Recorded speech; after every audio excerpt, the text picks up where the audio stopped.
So here we are. I'm Creed Bratton. This is my producer Dave Way. We're here at the Way Station up on Mulholland by Coldwater Canyon. Well, give them the keys. Tell them to come in and steal all my gold records. Take it back. Take it back. Address 12272. Code for the exactly. Here's the alarm code.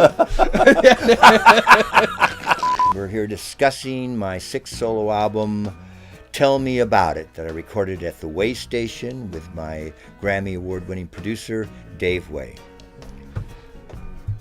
Actually, Creed, it's 3 Grammys, so it's multi-Grammy.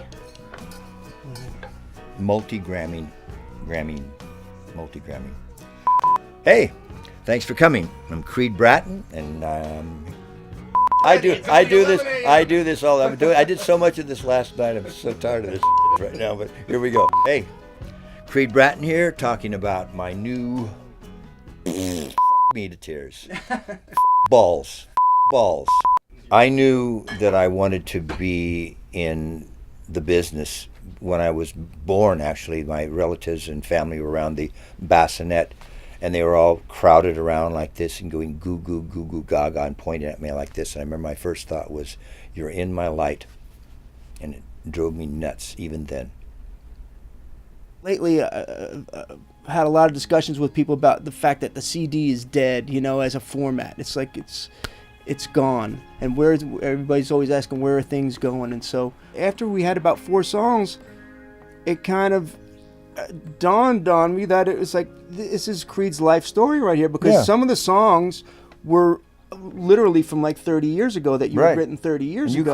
You called me up one night late and said, "I got it. It's an autobiography. It's an audio biography." And I don't even know who came up with that, but it was an autobiography of because all this is a thread. There's a thread of your ups and downs of your career. And I sat there and I said, well, I'd been wanting to do this thing like an off-Broadway play for years. I said, let's do it. Let's do it now on the record. Yeah. And I said it was a great idea. I'm not trying to say anything. I'm just I write songs. Sometimes I'm not even sure what they're about. Maybe a year or 2 later, I find out that I was talking. My subconscious was talking to myself, giving me instructions for how to deal with my life. Stand alone in matters like this. I'm gone.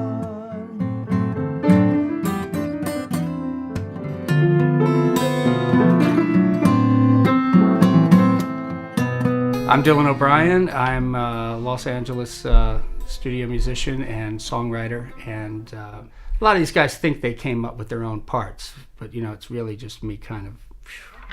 There's a great song. We just call it Walnuts.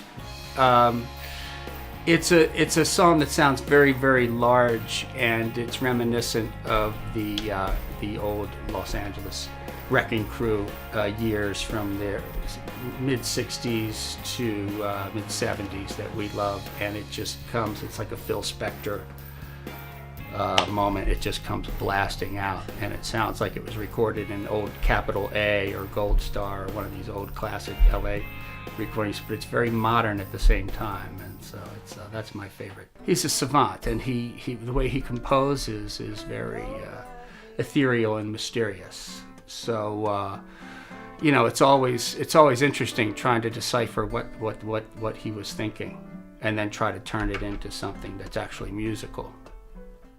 It's an album of my life. It's in 3 parts.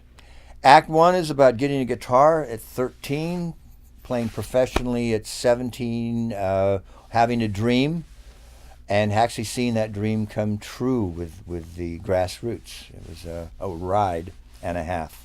It was the summer of love, and we were in a hit band. So needless to say, it's a pretty good time. Remember that joke? Nobody got it. We were just me and you. Just you and me. Nobody else got it. We blew it. It was when he was going to play all the songs for you guys. Each one would start with, "Hey now." Hey now. And nobody else got it, Rock and roll saved my life. I broke up with a girlfriend. This is years ago. I put all my worldly possessions in a little Morris Minor, and I was driving up to Corscold up by Yosemite where I grew up, and I was really down. I had severe pain in my neck, and I was out of drugs, and I was just feeling miserable. And the Rolling Stones song "Street Fighting Man" came on the radio. I start pounding on the dash. I'm going, yes, yes, yes. It saved me. It saved me. It puts a fire up your spine. For me, I am at home with a guitar. I can be in a really, really bad mood. If I pick up the guitar and start strumming, my blood pressure goes down. I follow the direction that the artist's taken me, and it's a wonderful thing. I'll always play guitar. I'll always write songs. And I wouldn't I wouldn't be here talking to you if I didn't have music, and that's a fact. Downtown, I can feel that beat. There is a marching drum.